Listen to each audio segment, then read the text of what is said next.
All right, welcome everybody. I imagine some more are going to join us, and looks like some people are, for some reason, having problems logging on. But wanted to make sure that everyone knows that we're recording this because I want to be able to show other people. Hi, Jesse. We're going to try to show other people in case they can't make it today. And looks like some people are having some technical issues. So be it. So anyway, we're going to record it. So I assume that we have your permission by logging on. That was part of the deal when I sent you the invite. So I will record it and put it on my YouTube channel, and I'll send that out for folks to look at. All right. So I'm going to share my screen. And why can I not see that? Here we go. So we're going to work on an honor today called geocaching. And let me get so see. All right. Can everybody see my screen? It has a geocaching honor at the top. Yep. Awesome. Good. Okay. So this is an honor, part of the plethora of Pathfinder honors that we have. I assume everyone has the worksheet that I've sent out. Got it. There's a fill in the blank, if you will. So as we go through it, I don't intend for you guys to get writer's cramp, but I do want to keep your attention as we're going through it. So geocaching. And let's see, why isn't it advancing? Oh, here we go. All right. So define geocaching. You may have to move the little faces around if you want to see it, but let's get this out of the way. Okay. So geo, what is geocaching? Geo means the earth, relate to the earth. So like geology and geography and those kinds of things. Geo means earth. Geo, not like the car geo, but geo means earth. And then caching is an English word that it can mean two things, a couple of things. One, it can mean a type of stored or hidden or inaccessible place, collection of items that are stored in an inaccessible place. Like if you maybe read about the Civil War or something, they may have, or any kind of war, they may have talked about a cache of weapons, where they store a bunch of weapons in one place. Cache can also mean where computer storage. So if you're familiar with computer terms, we talk about RAM, memory, and those kinds of things, but cache is basically the things that are stored in your computer as it processes everything, and cache is like a temporary memory, if you will. So it means a computer storage that is used to quickly retrieve frequently used information. So it's basically where you put something somewhere and you can go back to get it later. So geocache, when you combine those together, earth, stuff related to the earth, and then hidden or inaccessible storage that you can retrieve later. But when you put it together, it's an outdoor recreational activity in which participants use a global positioning system, GPS, receiver, or mobile device. Probably most of you know what GPS stands for, but if you didn't know, it's Global Positioning System. Or other navigational techniques to hide and seek containers called geocaches or caches at specific locations marked by coordinates all over the world. So we're going to talk a little bit more about what that means. So again, to fill in the blank, geo means earth. Cache talks about things that are hidden, inaccessible, or storage used to retrieve it. And geocaching is an outdoor recreational activity. So we don't do it inside. It's tough to do it inside anyway. So this is an outdoor thing you do, and you use GPS, Global Positioning System, and you find the caches all over the world by locating it with its coordinates all over the world. So these are hidden literally all over the world, and you can go England, Israel, China, Philippines, Austria, wherever you want to go around the world, you will find geocaches. This is a worldwide thing. Okay, next slide. And why is this not moving? There we go. So just so you know, geocaching uses GPS systems like we talked about. If you don't know how GPS works, let me explain it this way. So there are satellites, a bunch of satellites up in the sky. And we know exactly where those satellites are. We know where they are over the earth. We know how high they are from the earth. And so what happens is all these satellites have different names. So we're going to call satellites George and Frank, okay? We have a George and a Frank. And George and Frank are busy sending out signals. You know, they're going to say, this is George. It is Sunday afternoon at 5:14 p.m. This is George. It's Sunday afternoon at 5:16 p.m. And it keeps continuing sending out signals. Frank is doing the same thing in other satellites. Hi, this is Frank. It's Sunday afternoon at 5:15 p.m. Hi, this is Frank. It's Sunday afternoon at 5:16 p.m. and continues sending out those signals. So your receiver listens to the signal from George and listens to the signal from Frank. And if you're equal distance from both satellites, you will hear those signals at the same time. But those satellites, you know, Frank may be a lot closer to you than George. So you're going to hear Frank's signal a lot quicker than you hear the signal from George. So you're going to hear, you know, Frank, this is 5:15, and there'll be a lag, and then you hear George, this is 5:15. So your receiver knows that it's closer to George than Frank. And it takes a minimum of 3 satellites. If you guys have had geometry and understand that, you need at least 3 points to be able to pinpoint exactly where you are. So that's what's happening is all these satellites are up in the sky, and your GPS receiver is listening to signals. Now there's lots of things that can interfere with the signal, like the humidity and those kinds of things can play with how quickly that signal gets to you. So that way, or that's why your GPS device needs to hear as many signals as possible. So where I work, we have surveying equipment, and we have these GPS receivers, and our receiver on a good day, he can see, my technician can see up to 26, or at least listen to 26 satellites. And so the device listens to all those and uses a lot of math and figures out exactly where it is on the face of the earth, XY coordinates and Z coordinates, the elevation and so forth. And so that's how GPS works. So just so you know, as far as countries, United States was first in this, and we'll talk about that in a minute. But United States has 31 satellites up in the air, and 24 of them are active. So the ones that are not active are basically a backup. So in case something were to go down with the satellite, they have another satellite that can take over and function that way. But they have 30, but the United States has 31 satellites. China has 30 satellites, and they're a little more secretive. So China and Russia are the same deal. They may or may not have 4 available. All the rest of them are scrambled, and they're tough to, and you can hear their signals, but it doesn't mean much because you don't have a descrambler on your machine. So China and Russia do make some open to the public, about 4, depends on what day and whatever kind of mood they're in, I guess. I'm not sure why they how they decide that, but they have 4 each. The European continent is like the United States. They have 30 close to us, and they have 24 that are active. And again, the remainder, 6 of them are for backups. And so, oops.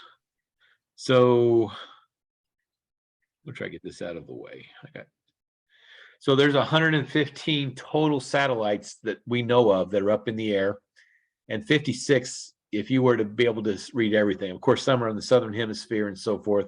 So it's tough to see all of them at once. That's why when we can see 26 satellites when we are out surveying, that's probably the most we can actually be able to receive. So that's how we do that. So we're going to work on, there we go. So the history of geocaching. So again, GPS, United States was the first to put satellites up in the air for this purpose. They made that decision in 1973. So the United States Department of Defense, so it was a defense, it was for, for our armies and navies and so forth. They started this whole idea of putting satellites up in the air and that people would use it to find out, coordination, their coordinates, where they are on the face of the earth. And it was really meant to be something that the armies would use. So as of today, the United States spends $2 billion just to have these satellites up in the air. That's $2 billion a year just to put these satellites up in the air. But again, that all started in 1973. And for the longest time, they would scramble the signal. So your GPS receiver, if you had one, could hear the signals, but it was somewhat scrambled. So the best a GPS receiver could do is plus or minus like 100 feet. So it was basically it would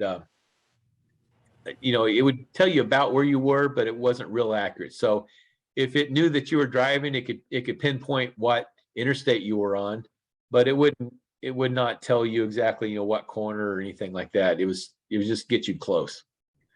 But the United States decided they were the first ones that in 2000, hey, you know what? This could be a very powerful tool for lots of things.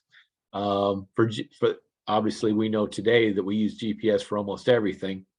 So on May the 2nd, 2000, at midnight, they descrambled all of their signals. So that means that they basically opened them up, and overnight, literally overnight, everyone's GPS receiver got a lot more accurate. And so now we could really pinpoint, where you are within just a couple feet if, back using that technology. So that was in May 2 of 2000. And again, overnight, it improved all the GPS receivers. So May the 3rd, so one day afterwards, a guy named Dave Ulmer created something called the Great American GPS Stash Hunt.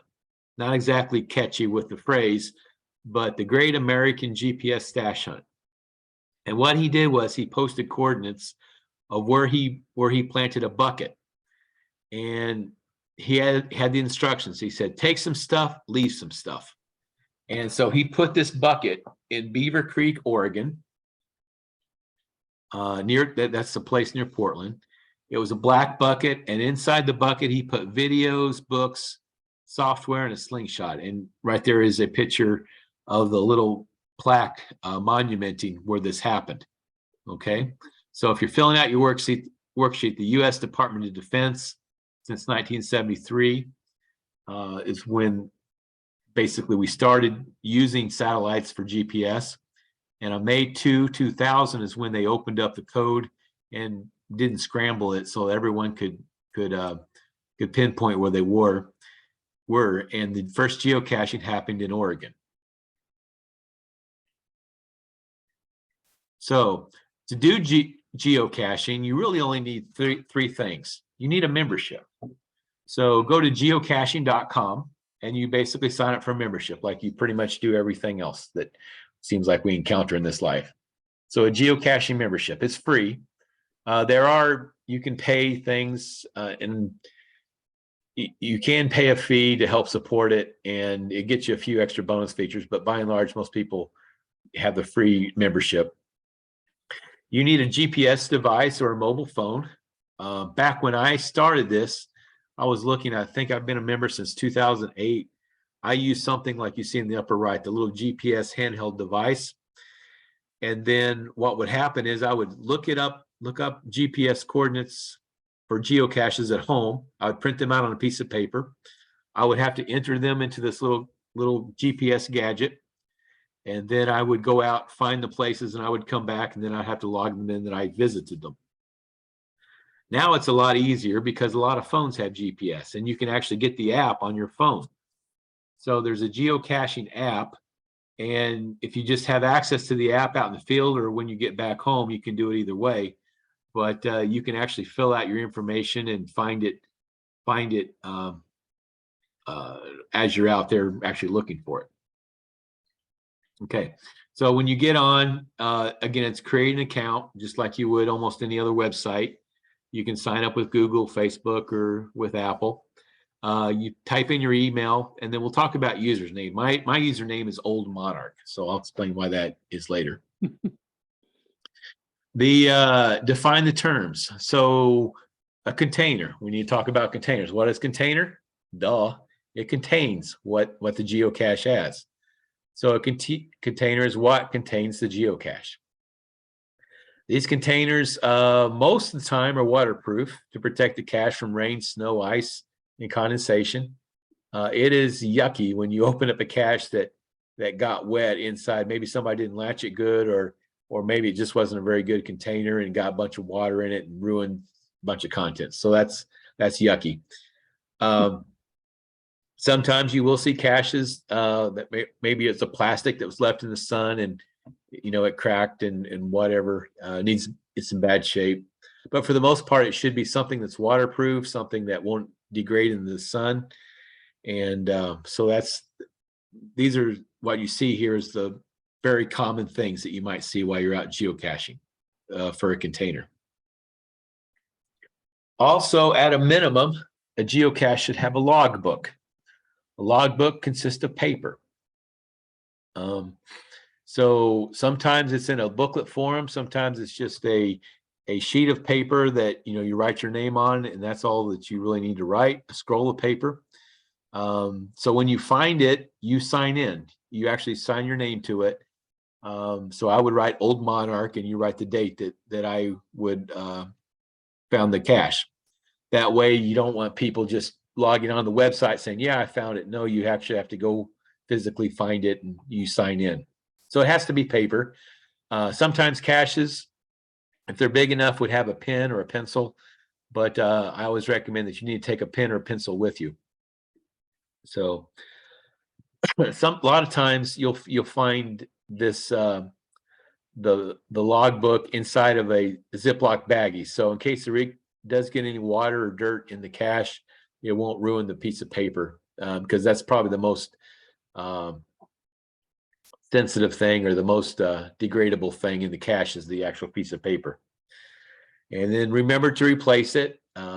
If you find it, make sure you put it back in there. And then there are some kind of caches that don't have a piece of paper in, but we'll talk about those later. All right. So the cache owner. This is the person who creates the cache and submits it to the reviewers for publication. So when I plant a cache for Wakanda, I will be the cache owner. And I'll have to convince them that this is a good cache. And I'll have to answer all the questions that they have about it.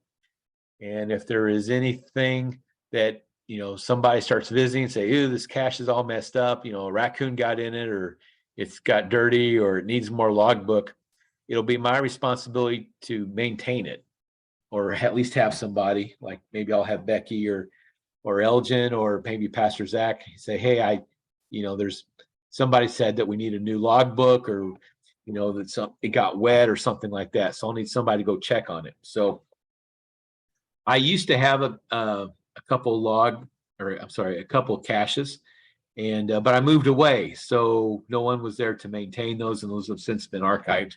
But so again, a cache owner creates the cache and submits it to the reviewers for publication, and then it's my responsibility to maintain it. Define the terms, coordinates. This is the GPS location. So if you've had geometry in school, you understand what coordinates are. Across the world, we've zoned our world in coordinates. So here in Wisconsin, we have north something, west something. It means north, which means we're in the north part of the equator, and west is wherever I think east west is over in England. So that's where we are. So what you see there on the screen, this is a cache that's over in Westfield, which is near Camp Wakanda. So you can see that it's north 43 degrees, 53.048 minutes, west 89 degrees, 30.464 minutes. So by punching that into a GPS receiver, you'll be able to find the location of a cache called Slip Slope, which is in Westfield.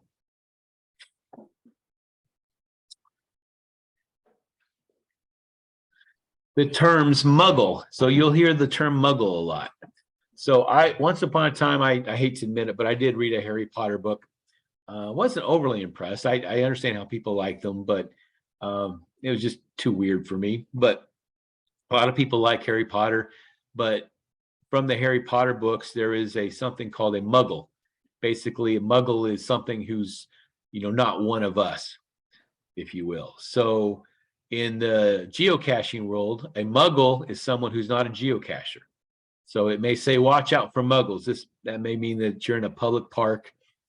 And so there's a lot of people around, but you don't want to go over and open up a box in front of everybody. And then, because if they don't understand what geocaching is, they just walk over, they find the box, and hey, there's a bunch of toys inside. And they just take the whole box. Then that's no fun for people afterwards. So muggle is someone who's not a game player. They're not a cacher. So this is the Harry Potter term, and that's what a muggle means. So define the terms smiley or a find. So when you successfully find a geocache, you log in that you found it and information that they request, and you get a little smiley face on your map. So when you look at the maps of things you found, you'll see the little smiley faces. So they call them smileys or finds. These are information once you found the cache on the online. So you not only do you sign the paper document, but you have to get onto the website and you have to log it into the website too. Then once you've done whatever it takes to prove that you've been there, then it will actually give you a smiley face. So smiley faces are good. I have 100 smileys, and then I decided to retire from the sport.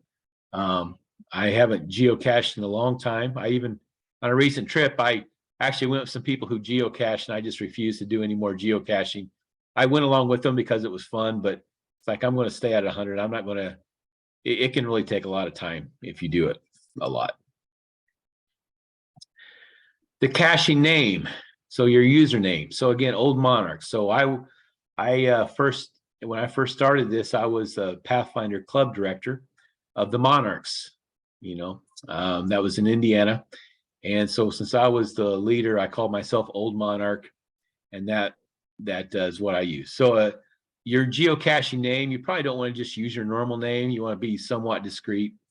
So most people do not use their name, but pick out a name that means something to you and make it creative and it means something to you. So maybe whatever your favorite sport is, or whatever, just maybe a nickname, but that might be as close as I would get to my real name. So especially since most of you would be kids, I discourage you from using Glenn Morrow or whatever your name is, because that really pins it to you. So there are stupid things people do about online tracking people and stuff. So yeah, be safe as you would with anything else online. So be thinking about what kind of name you'd like to call yourself. Travel bug, travel coin. This is really important. I want to point this out to you. Travel bugs and coins can be purchased on a website called Groundspeak or other merchant sites. And then once you have a receiver, so you'll get it, it'll have a little code on it, little number, each individual code, and you can name it. So this picture here shows attached to looks like a Hot Wheel Jeep of some sort. So they may have a favorite, Jeep name, Willie Jeep or something, but you can name it. And maybe you want to go somewhere. Maybe you'd like to go to Alaska and you've never been to Alaska. So maybe your goal would be, if I can't go to Alaska, or I would like to go someday, I'm going to see if my travel bug can beat me there. So you can maybe make it a goal where, you want to see your travel bug go somewhere in the world. You know, if you want to go to pick a country, you know, if you wanted to go to Hawaii or Philippines or India or wherever you'd like to go someday, or maybe if you want to go back home, you know, maybe you're from another country. I think Jesse, you're from China. If you'd like to, you know, maybe you'd have like to have a goal that maybe a travel bug could go back to the city where you were born. You can maybe stake that as a goal, but you name it. You can attach items to it to make it kind of fun. So this is important. So if you open it up, you don't say it's not just a normal tradable thing. You do trade for it, or you can move it. So again, the dog tags or the coins are usually what you see. Once you have them set up, you can release them into the wild. You put them in a box somewhere in a geocache, and you'll put information about it online. And so there's a place that you can log it in, and you can watch it. So when people pick it up, they're supposed to take it somewhere else, especially if you have a goal of, you know, going west or going east or north or south or wherever. You can set this travel bug loose in the world, and you can track it and see where it goes and all the exciting places it goes. It's kind of a fun thing people do. Let's see. So whenever you log it in, so if you were to find one and you can help get that somewhere to where it needs to go, or you just want to get it someplace farther away or something, you can but if you take it, you actually have to log in that you took it, and then it knows that you took it, and then you tell where you put it somewhere else. So again, the people that sent that out into the wild, they get to watch where this thing goes. These are not meant for you to actually take permanently. They're meant to continue on their way in this world. Coins are similar. Again, every coin has a specific number on it, but you treat them like a travel bug. And then finders should log it out of a cache and log it into another one faithfully. So if you're going to take it, make an effort to get it somewhere quickly. You don't want to take it and then put it in your drawer and forget about it for a couple years. That's no fun for whoever made the effort to send it out into the world. They want to see it travel, and that's the whole idea of a travel bug or a travel coin. Okay. Let's see. The cache sizes. It's important to know that there's different size of caches. So there's something called a small, micro, or nano. Here's some pictures of how small these can be. So basically, they are just so small, and the only thing in them is a sheet where you can sign your name and date that you were there. And the smallest one I ever found, it was a bolt on a stop sign post. You know, those U-channel posts, and someone had taken a bolt with a nut on it, and that's what it looked like, just a bolt with a nut. But that nut was actually holding two parts to the bolt together, and they had drilled inside the screw thread part of the bolt, and there's just enough room that they wrapped up a piece of paper in there. So as you're out looking for things, they hide them in tricky place. So if you're looking around, especially if it's a small place, you know, be observant. I never saw one like you see in the middle of that tuft of grass. That would be very hard to find. You could be looking right at it, not knowing that you're looking at it. But small micro containers, these are smaller than a man's billfold. That's how they generally rank them. So if you hide something, if it's something smaller than a billfold, you would have to log it in as a small, micro, or nano type size. Then they also have a little bit larger ones they just call small sizes. So small is about more or less the size of a wallet or a billfold. A lot of times these are just large enough that people can put small things in there to trade. So if it's similar to the size of a man's billfold, it would be small. Here's some pictures, a very small kind of a lock and load or Tupperware kind of container. A lot of times you'll see, you know, little canisters or maybe pill dispensers or something like that. Sometimes you may see something that looks like just an outlet cover, but you take the cover, you can actually open it up and there's like a little box inside. So they're good at hiding them in different ways, but these are kind of fun because they are small and they can hide them in plain sight because they're so small, but yet they do have some travel or not travel, but they do have some tradable things inside. So that those are fun to watch for. And then a little bit larger, a medium or regular. These are, I would say, probably the most common caches that you might see out and about, especially in rural areas. Something that's large enough to put a bunch of stuff in it, the real cache things that you trade. So here's, these are really common, those ammo boxes that you see there, because they're waterproof, the sun doesn't degrade them and so forth, and it's tough for animals to get into them. So, you won't have a raccoon chewing through that. And those are very common. I've never seen a mailbox. I just thought that was funny. I included that picture. So this is to remind you that when you trade items, so these always have tradable items, but when you trade items, they say you need to trade even, trade up, or don't trade. So if you open up a cache and there's lots of cool things in there and there's something that, hey, I'd like to have that. Well, put something like that equivalent back in the box, make sure that you're not just putting junk in the box. If it's junk to you, it's probably junk to everybody else. So, a lot of people will, and we'll talk about what people put in these things, but make sure the value is equivalent to what you're trading. Don't put something really cheaper in there and take something really nice. So if you find something worth $10, put something worth $10. If you find something worth 50 cents, make sure it's worth at least 50 cents that, you trade it with. So that's, and we'll talk about what to put in them. And then there's the large caches. So large caches, the biggest ones I've usually seen are like a 5-gallon bucket size. And that's what I'm going to try to hide near Camp Wakanda, is a 5-gallon bucket. I've never seen any large ones that you see there on the right. That would be kind of cool to open those up, and wow, you could put all kinds of stuff in there. But a 5-gallon bucket, they're tougher to hide, or it could be a tote or something like that.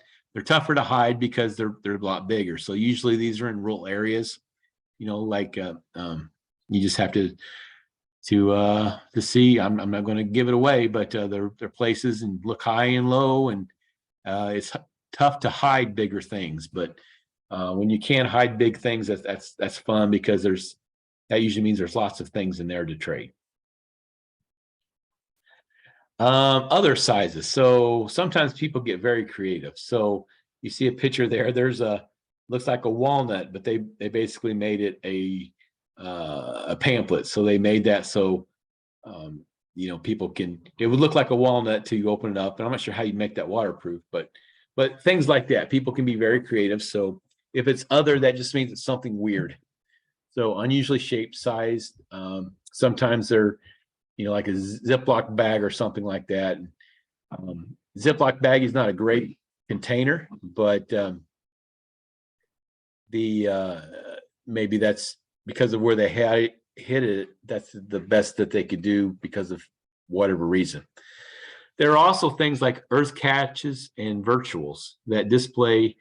So it's not necessarily, you're not looking for a physical box. You're basically looking for a scenery or to answer a question, maybe on a plaque or something like that. So that would be one of the others.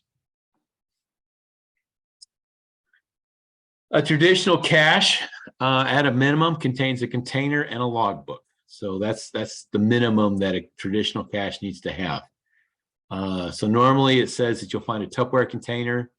Those lock and loads is what they call those. Fill and put goodies inside, if you will. The general rule of thumb: if you take an item, leave an item of equal or greater value and write in the logbook. Some caches are themed, so make sure to read the description before going on a hunt. Read about the cache. Sometimes there's hints if you're having trouble finding it. There's really some good hints, but the fun part of this is the fact is not just there's a cache and you get trade things, but it's the whole idea is to get you someplace that you may not have gone before, may not have go to a certain place. And if you go there, you can learn about the place that you're at. So the geocaching I went to with some friends recently, we went to the first place where the Morse code, Samuel Morse sent the first telegraph.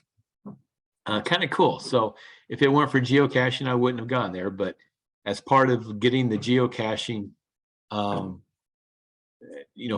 the locations and so forth, it learned a little bit about history and learned about what was there. So that's a lot of fun of the geocaching, is just finding new things that there's probably things in your neighborhood that you didn't know about. Maybe there's some information and people are trying to tell a story about, on this site back in 1842, something happened or something like that. So it's a lot of fun. It's educational. There are multi-caches. So multi-caches where there's multiple locations, so that usually you have to go to multiple spots. So recently with my friends, we did this. So it would go to one spot and they would say, look on the plaque, and from this plaque, you'll find this information. And with that, there's like a clue to go to another location. So we went to like 4 or 5 spots before we finally found the cache at the very end. But you can't look at the website and get that final destination. The website will get you to the first point. And when you get to the first point, then you keep getting hints to continue on through your trip. But that's a multi-cache. So at each stage, you will gather the information required to work out instructions on how to find the next place. So that's if you got a lot of time to kill, it's kind of bummed when there's like a 4 or 5 stage cache and you get stuck on stage 3, and then what do you do? And you have to leave and you didn't find it or something. So, but it can be fun, especially if there's not very many caches around. There's a mystery cache. Quite honestly, these are my least favorite kinds of caches. When they get very difficult, basically you have to decipher. There's a code or something. So a mystery cache, also known as unknown cache, and can be displayed with a question mark on the map. These can be puzzle caches where you may have to spend lots of time deciphering a code or a puzzle to find out or to find the container. The container is usually not at the listed coordinates. Again, you would go someplace and you get clues as to how to solve the information, so you can find the final destination. All right. And there's also virtual caches. Sometimes virtual caches, it's not a physical cache, but to prove that you got there and to get your smiley, you have to maybe sometimes send a selfie or send a picture of you, posing at something to show that you actually found the location. So this is not a physical cache, but rather a place of usually historical or local interest. So again, caching is a good way to learn about history of wherever you're at. You get to find out what important things may have happened at this location. And there are earth caches. I don't think I have any earth caches logged in that I've ever logged in, but these are of scientific nature, needing observations, some experiments, and opinions given. Before you can log these, you actually need to visit the site, get information. I take that back. I have done these before. So what happens is usually, I think at least mine were at like a state park, and it would send you to a place and you would see a plaque, and the plaque would tell you about something you're looking at. And, this formation was formed with sandstone and, something like that. So you would have to send sandstone, send that to the cache owner and they would respond. And that's how you would get a smiley for finding the location. So you need to visit the site to get information. There is a whole other honor related to this. It's called geologic caching. So if that interests you, you're welcome to do it. I don't know a whole lot about it, quite honestly. There's also a cache type called the letterbox cache. This is actually also an honor. This is where there is basically a notebook, and these also have a stamp and sometimes an ink pad, but sometimes you have to bring your own. So what you do is, actually, I take it back. You actually have to bring a notebook with you. And when you find the cache, it'll have a stamp, a rubber stamp of some sort. So the rubber stamp is something that you would stamp into your book, and basically like your own little passport, if you will, that you did find the location, and here's a stamp that you were able to stamp yourself. Do note that the cache stamp must remain in the cache. You know, these are not tradable items. So if you open up the Tupperware, you find the rubber stamp, and you stamp your little logbook, make sure that rubber stamp gets back there so the next person can do it. I do think you can also have tradable items in these, but that's the whole idea is that the main purpose is to stamp your little book.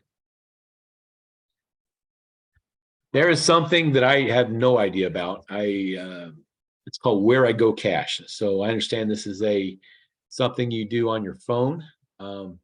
This is very similar to geocaching, but it's completely different. It's virtually all virtual, or it is all virtual, if you will. You have to use the app to do it, and it's called Where I Go. So you need to download to your device. This is not something you can go back and log onto your computer and do at home. You have to do it while you are there. Where I Go, WHEREIGO. And they shove it all together. It says Where I Go.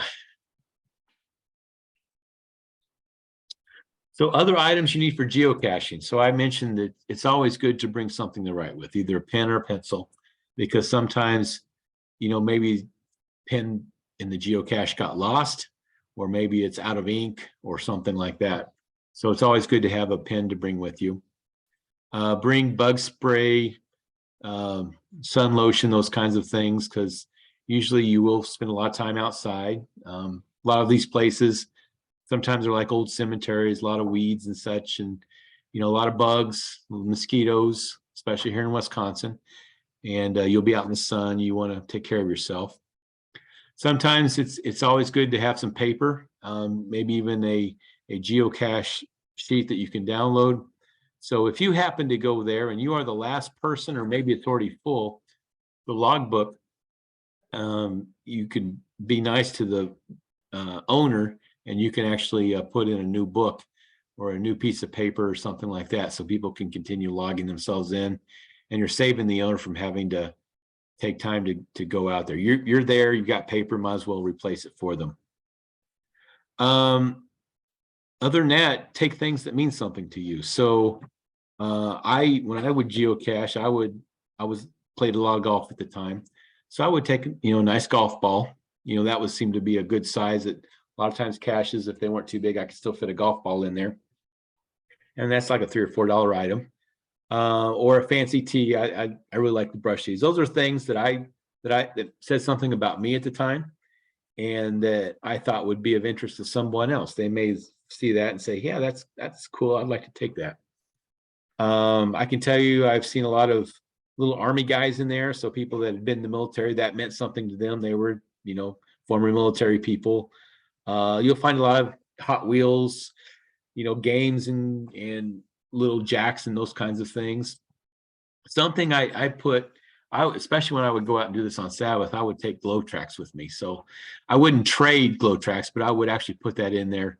That was kind of my way to maybe justify what I was doing on Sabbath, but it is a nice Sabbath activity, just being out in nature and, you know, learning about your neighborhood just as you go on hikes, something to do on hikes. But this would be something that I would personally do. I would take glow tracks along and drop glow tracks in there. I wouldn't trade for glow tracks, but I would put the glow tracks in there just for someone else to have.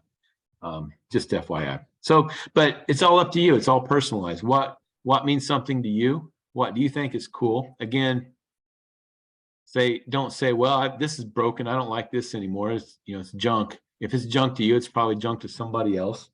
But if it's something that, yeah, I would pick that up, then that's something that you should feel okay about dropping in one. Again, trade up, make sure whatever you put in there is as good or equal value. You don't want to put something really cheap in there and take something really nice. So do be courteous that way. Here are things you do not place in a geocache. Illegal material. and I'll let you use your imagination what illegal things are. But if it's illegal, don't put it in there. Dangerous materials such as explosives, ammunition, lighters, knives, drugs, or alcohol. Those are, you know, a lot of little kids do geocaching. You know, there's a lot of probably 6-year-olds that do geocaching. So, you know, keep in mind that you want to put something that's safe for everyone. Do not put edible or scented items. Why is that? Because a lot of these are placed out in the woods and in various places where animals can find it. So if something smells good, if it smells like food, if it's got a scent that animals might find nice, especially if it's a plastic container, they might chew through the container to trying to get out whatever is locked up inside there. So don't put any food inside these or something that's scented that might attract something that has to figure out what that is and would dig and tear the box apart to try to get into it. So don't put any Hostess Twinkies or juice boxes or anything like that in there. Don't put items that can expand in the cold, such as liquids, again, juice boxes, or I can't think what they're called, those little squeezable things that have fluid inside. Don't do any of that, because that will, you know, if it freezes, that would expand. So and then it would make everything messy inside. So you want to try to leave and make sure that the cache is in nice shape. Cash in, trash out. SITO, CITO, cash in, trash out. Basically, that means that as you travel into a place, especially if it's like in the woods or whatever, you see trash, pick it up. Take a bag with you. Take a bag and plastic trash bag. And if you find trash along the way, pick it up. You know, do something for the environment. Make this world a better place. Don't leave trash, and specifically do not add to the trash that you find. So if you have candy wrappers or, you know, whatever, soda cans or whatever, do not add to the trash, but if you can, try to pick it up and make the area a little bit nicer. That's what cash in, trash out means. So to get this honor, you're going to have to demonstrate 2 ways of finding a location of a geocache in your area. So you don't live where I live. This is where you live, on a caching website or caching app. So again, first thing you do is get onto the website, geocaching.com. You log yourself in, you know, get an account, and then you say play. There's a little play over there. Once you say play, then that would send you to, there's different ways to find it. Geocaches near you, newest caches, traditionals, and so forth. You can play around with it, but you have to do this at least 2 ways. I'm going to show you 2 ways. You can search, and how you're going to search. You know, I used a zip code. So I use the zip code of the Camp Wakanda. So 53952. So when I type in the zip code 53952, there are a whole list of geocaches. And so maybe I want to map the geocache. I want to look at it on a map area. So I can map it, and you notice that there's a map recognized. Here's Oxford. That's down near, you know, just south of camp. So looks like there's a cache near in Oxford. County Road A. All these little green boxes indicates that there is a cache there. And if you look on the left side, it shows you what the cache name is. So obviously I've not found any. Otherwise, I would see a smiley face if I had found those. You can also look it up, and you can, if you have the name Red Bridge, you can when you do click on a geocache, here's the kind of information you would see.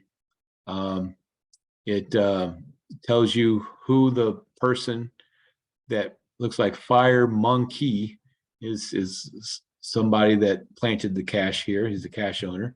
So if you need to send him an owner like, hey, this cache is in bad shape, it, you know, looks like a raccoon got into it, you might send him a message, or hey, that was a really good cache, or something like that. You can also send messages that way. There's a geocache description. It says you're looking for a regular size camo Rubbermaid type container. Cache contains crate items that are So the Red Bridge theme, again, there's a lot of themes that go on with geocaches. People put geocaches to have a theme. So this tells you about the cache and tells you what you're looking for. There's also the coordinate system. So if you want to look it up by the coordinate system, you can do that. Further on down the page, you can find out what people logged. So Parfam did not find it. And for some reason, he or she said could not get around the tree to find. So RX Wranglers found it over from Michigan, picking up new counties and working out Migos Pick Tour Poison Challenges. Thanks for the smiley. Container busted up. Lid doesn't stay on. So this is a chance for you to log in and say something about, how fun it was, or again, what if the cache owner needs to do some maintenance or something like that. So use the following features. And like I said, just search the website. There's all different kinds of ways you can search for caches, but you have to find caches at least 2 different ways. Use the following features or their equivalent on a GPS receiver and website or caching app. So look it up by a GC code, geocaching code. Every geocache has its own code. So if you know of a code, you can type in the code number and it will bring up the information about that geocache. You can find it by location. We just did that. You can filter locations, use a compass, map directions, description, previous logs and hits. So the geocaching app, you can actually use it like a compass. You can say, help me find it. So it'll point the little arrow, and you want to go northwest 12 degrees by 300 feet or something like that. And as you get closer, it'll go 290 feet, 280, and it can tell you you're getting closer and closer. So there's a whole list of ways to find a cache. Just basically the idea of the honor here is that it's asking you to use your phone and really use all the features that it has, I guess is the best way to say that. Find 3 geocaches in your area. At least one must be a regular traditional cache. So I don't know where all of you are living and who are watching this video, but I would guarantee you there's 3 you could probably almost walk from your house or not have to drive very far, depending where you are. I used to work in downtown Indianapolis, and I would go do this on my lunch hour. That's what I would do for lunch. I would just go walk around downtown, and there's all kinds of caches in downtown areas. But if you're out in the country, maybe you need to drive someplace, but just see what's out there. It's a fun way to spend an afternoon. So I'm going to ask a Pathfinder to read Matthew 6:19 through 25 for me. Who would like to volunteer? Is there a volunteer? I will. Okay, thanks, Jacob. Can you read that for me? Do not store up yourselves treasure on earth, where moths and vermin destroy, and where thieves break in and steal. But store up yourself treasure in heaven, where moths and vermin do not destroy, and where thieves do not break in and steal. For where your treasure is, there your heart will be also.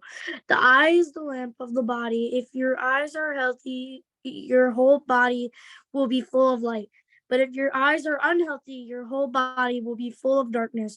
If then the light within you in darkness, how great is that darkness? No one can serve 2 masters. Either you will hate the one and love the other, or you will be devoted to one and despise the other. You cannot serve both God and money. Therefore, I tell you, do not worry about your life, what you will eat or drink, or about your body, what you will wear. Is not life more than food, and the body more than clothes? Okay. So before you turn your microphone off, what do you think that has to do with geocaching? How is that relevant to geocaching? I think it's relevant to geocaching because I think kind of like it means like if you basically don't steal, of what you have in the cache probably, and don't like move the geocache. Don't keep it to yourself. Okay, I hadn't thought of that. I was thinking more like, and of course you can put any kind of answer you want down, but I was thinking about how people store things here on Earth that can get ruined. It's just junk, really. What's really important is what you put in your heart. Store up things for heaven, not things that we have planted here on Earth. So, but yeah, so you need to answer that question for what that means to you. Is Corin still there? You want to read the next one for me?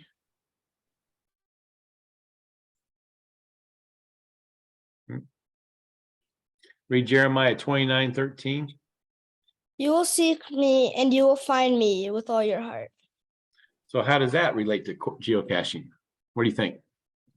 To seek and find the cache. Yeah, seek and find. So, I can tell you that some geocaches you almost trip on. Other geocaches, you can spend a lot of time. It's like, where is that? What are they trying to hide around here? You can spend a lot of time to find it, and you don't always find them. You know that they're there, but you just could not solve the riddle and could not figure it out. But Jesus and God says, he says, if you look for him with all your heart, you will find him. You won't have a no find. You'll definitely have a smiley face. All right, a find there. All right, let's talk about safety concerns when geocaching. Let me get this so I can, oops. So we're going to finish up with the safety issues. Safety concerns, so dangers. So there's a lot of blanks to fill in here, and that's on purpose because I want to make sure you pay attention to this screen. If I can quit turning it off. Dangers include heights. Sometimes you'll be on top of like a ledge or something. They may to get to it, you maybe have to walk through the woods. And the last one I went to, it was a big rock, so we had to climb all over this rock. Dangers include falls. So my cousin wasn't geocaching, but she recently fell in the woods and she messed up her ankle, and it was tough getting her out and finding medical attention for her. Dangers could include traffic. Sometimes if you're in downtown area, you got to watch out, or even alongside a road, you need to watch out for cars. Could be on rough terrain. Could be difficult walking. There could be poisonous plants like poison ivy or poison oak, snakes, spiders. So one of the funny things in my one of the caches I hid, it was near my house, and it was like a hollowed out tree. And so I put the container inside, but underneath it I had a rubber snake, and I put it there. And I had a lot of comments. People would tell me how scared they were when they picked up the rubber box and saw the rubber snake. So, but that was a rubber snake. But sometimes you might find real snakes. You could find a poison snake. Spiders, wild animals, as any other time walking out in the woods or out in nature, there are animals that they maybe a squirrel nest is living over something, and they don't take too kindly to people keep reaching their hand in a hole in a tree, kind of thing. Strangers, stranger dangers. You all are aware of safety issues there. Talking to strangers and being too careful about all those safety precautions that you need to worry about with strangers. Do not geocache alone or at night in a remote area. Why is that? Because if something were to happen, who would know that you're there? And it might take a long time for them to find you. Wear sturdy shoes, such as for hiking. So again, sometimes you don't really know where you're going till you get out there, and you may have to, climb across this or, go someplace you really weren't anticipating. So make sure that you're properly equipped for where you think you're going. Make sure you take plenty of water when hiking to a remote area or for any distance. That's just being out in the summertime, especially where you get dehydrated. Let someone know what you are doing, where are you going, and when you expect to be back. So if they know that you're going out with a buddy to geocache, know that you plan to be back in 2 hours. So if you're not back in 2 hours, they might need to start looking for you. Always get permission from landowners before going onto private property. So geocaches are supposed to be in place where you have permission to go, but maybe you don't want to walk all the way around a private property to get to the park. So maybe if you go, don't take a shortcut through the private property unless you have their permission. Okay, so I'm going to read these again. Heights, falls, traffic, rough, poisonous, snakes, spiders, animals, and strangers. So again, these are all things the dangers could include. And, just I'm having you write them down to make sure that you understand that. And do not geocache alone or at night. You wear sturdy shoes as for hiking. Make sure you take plenty of water when you're hiking to a remote distance or remote area for any distance. Let someone know what you are doing and when to expect you back. Always get permission from landowners before going onto private property. Okay. That concludes the honor. So really you need to get on to geocaching.com.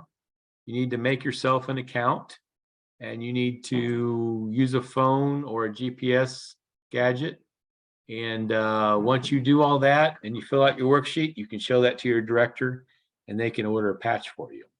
But I can tell you that it can be addictive. I have friends that they go on vacation and that's all they do is, they'll get 100 and some geocaches that they find on vacation. But it's fun for them. I decided that I had enough fun, if you will, and I wanted to enjoy other things. Otherwise, but if I go with somebody who's geocaching, it is fun to do, like I did with my friends recently. Any questions about any of that before I turn you guys loose? I want to thank you. You did a great, interesting job of teaching this honor. Well, I thank learned you. a lot. I appreciate you saying that. So, yeah, I'm getting emails. It looks like some people couldn't log on. I'm not sure why, but I did record this, so I will send out the recording so people can watch it afterwards. Thank you so much. All right. Thank you. You're welcome.